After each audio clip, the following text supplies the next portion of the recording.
Bonjour à tous, donc aujourd'hui je vais essayer d'expliquer simplement le fonctionnement des tubes diavides et thermoioniques. Donc le principe de fonctionnement est relativement simple. Pour le cas d'une triode, il se comporte donc comme ceci. Il y a une cathode dans laquelle il y a le filament. Cette cathode est entourée de la grille. Donc la grille, il faut bien dire ce que c'est. Ça ressemble à un grillage. Et autour de tout ça, et qui enveloppe, il y a ce qu'on appelle l'anode ou la plaque. Donc ça se représente comme ceci. On la voit ici tout simplement. Donc au centre, on a la partie filament dans son enveloppe cathodique. Autour, on a la grille et après l'enveloppe métallique et ici l'anode. Donc sur un tube cassé, on peut voir aisément comment sont fabriqués ces fameux tubes. Voilà, donc c'est bien ici la même chose que je vous ai représenté schématiquement. Ensuite, un tube est représenté donc comme ceci, où la cathode va être représentée par deux angles ici, mais souvent ça ressemble à un arc comme ça, hein, qui veut dire une portion d'un cylindre, comme c'est la réalité. Le filament donc ici représenté un peu comme un M. Voilà, donc l'anode donc sera ça. La grille veut bien exprimer ce qu'est la grille, donc ressemble à un grillage. Et la cathode, donc ce fameux entourage qui insère le filament. Voilà, donc ici on dit qu'un tube a un fonctionnement thermoionique. Quelle est la définition de ce thermoionique? Alors, il se passe une chose quand on chauffe une partie métallique dans un tube à vide, il y a un dégagement d'électrons, c'est-à-dire ici, quand il y a le filament qui est au-dessous de la cathode, donc cette cathode va être fortement chauffée, va se rapprocher pratiquement pas du rouge, mais pas loin du rouge. Il va y avoir un dégagement d'électrons. Donc ces électrons vont ici percuter la grille. Cette grille, si elle a une valeur positive par rapport à la cathode qui est en court-circuit, les électrons vont aller frapper l'anode, mais si cette grille est trop négative par rapport au dégagement, l'énergie des électrons qui s'échappent d'ici, hein, de la cathode, qu'est-ce qui va se passer? Eh bien, les électrons vont être barrés par la grille. Donc l'anode ne recevra plus d'électrons.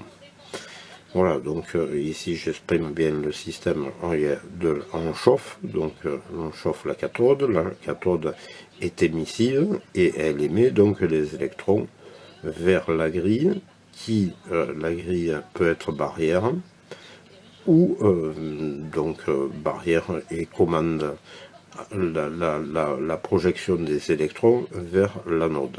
Donc c'est-à-dire en fonction de la modulation de la grille, on aura plus ou moins d'électrons sur l'anode qui vont bombarder l'anode.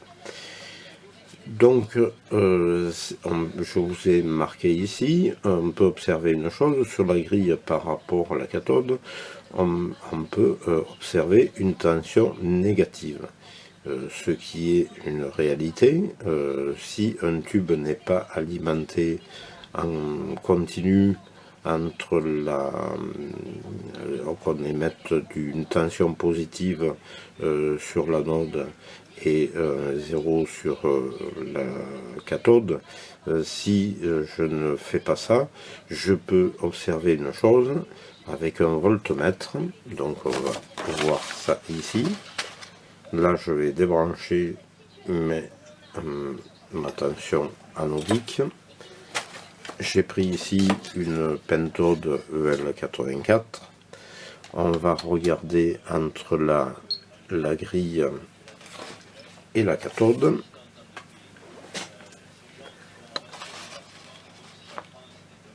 Donc la grille est la pin numéro 2 et la cathode la pin numéro 3.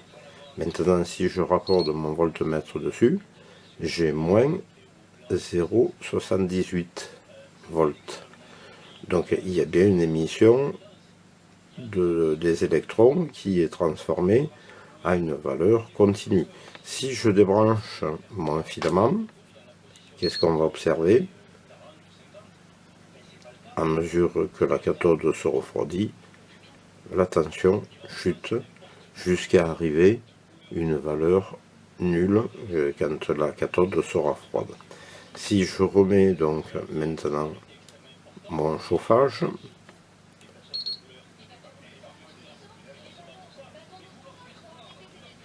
la tension remonte petit à petit jusqu'à arriver à la valeur de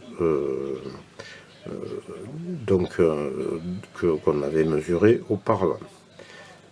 Voilà, donc ici le négatif sur la grille, ici le positif sur la cathode. Donc il y a bien une émission des électrons sur ce tube ici. Voilà. Donc on peut observer, comme je vous ai dit, ça. Qu'est-ce qui peut se passer si un tube est fatigué ici? Ben, on aura une émission donc moins importante. Plus un tube sera neuf, plus la tension entre la grille et la cathode, la tension négative, vont s'accélérer, vont monter rapidement. Alors que dans un tube ancien, qu'est-ce qui se passe? C'est que en vieillissant, les filaments se détendent et donc ils perdent de leur vélocité, donc de leur énergie de chauffe pour chauffer la cathode. Voilà donc pour cette petite explication. Donc ici, pour observer, on prend un milliampère-mètre, on va le mettre entre une valeur continue indépendante comme ceci. On va donc essayer de réaliser ça. Je mets donc 1 milliampère-mètre et une tension continue que j'ai mis à 10 volts. Et je vais relier, donc ici j'ai pris une pentode, c'est pas une triode, j'ai pris une pentode et j'ai relié l'anode à la grille 2.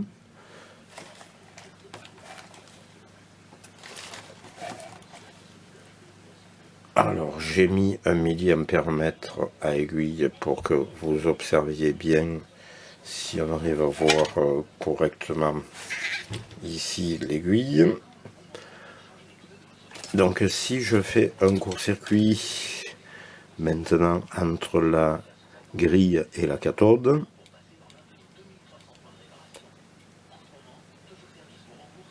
on peut observer que le tube est désaturé puisque le courant traverse le tube entier. Si je relâche, que j'enlève mon court-circuit entre la grille et la cathode, je n'ai plus de courant qui circule. Si je remets mon court-circuit entre grille et cathode, il y a un courant qui circule entre l'anode et la cathode. Donc le tube conduit bien, il est toujours dit saturé. Ici, il n'y a plus de courant, le tube est dit bloqué. Voilà, donc ça aussi permet une chose, c'est de de contrôler un tube s'il est en état de fonctionner ou pas.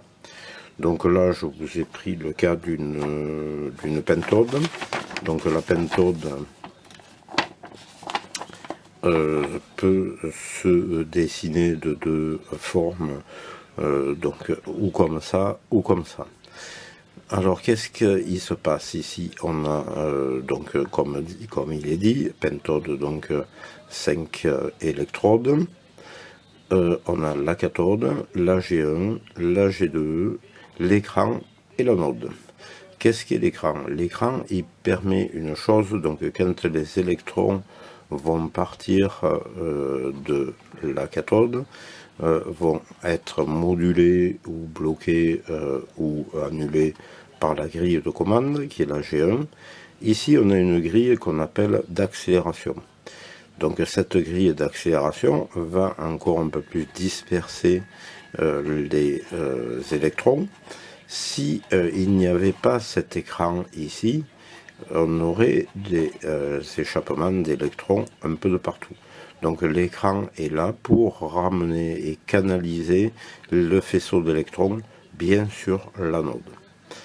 Voilà, donc si maintenant je fais une chose, je vais prendre le même tube que je vais relier la grille et la cathode. Donc on va le faire conduire. On est toujours avec notre pentode.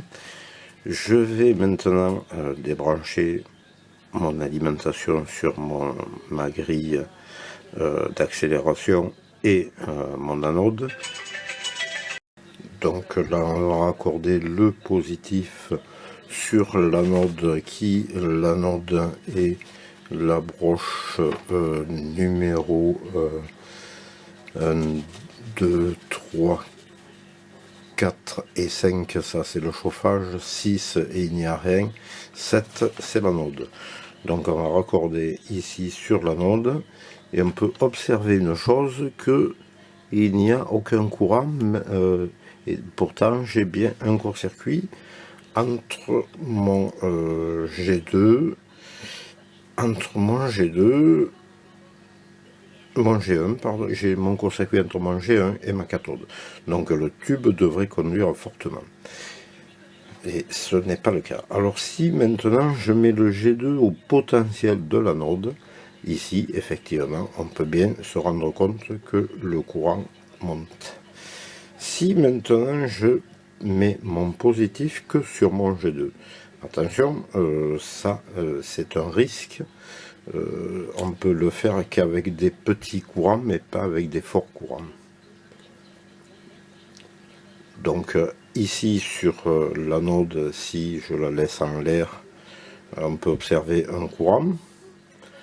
Donc c'est un petit courant, hein, j'ai bien dit, si ne jamais faire ça sous une haute tension, parce que le G2 est une grille qui peut se brûler si un courant trop fort il circule au travers. Donc ici mon anode, il n'y a rien puisque mon G2 est en l'air. Ici on peut observer un courant sur le G2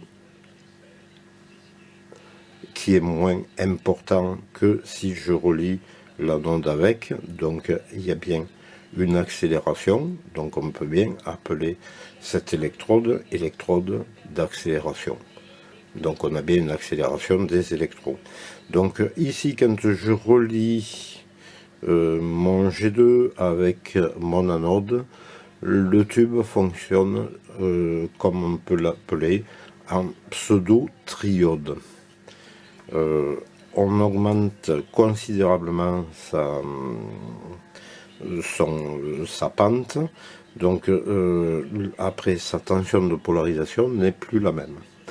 Et le tube va être plus rapidement en conduction, donc il faudra un recul de grille bien plus important qu'un fonctionnement normal. Voilà, donc je vous ai fait ici un petit laïus pour tester, si vous voulez tester le fonctionnement du G2 en mettant un potentiomètre dessus, en mettant une tension anodique. Là je tourne avec 10 volts, mais avec 10 volts ça ne fonctionnera pas. Là il vous faudra fonctionner avec un courant beaucoup plus fort. Intercaler un milliampère-mètre dans l'anode c'est possible, mais voir avec ici une centaine de volts ça peut très bien fonctionner dans ce montage ici. Voilà, donc je vous ai marqué, la tension de G2 ne doit jamais être supérieure à la tension anodique, sinon destruction du tube, la G2 va rougir et se brûler, donc le tube sera définitivement hors service.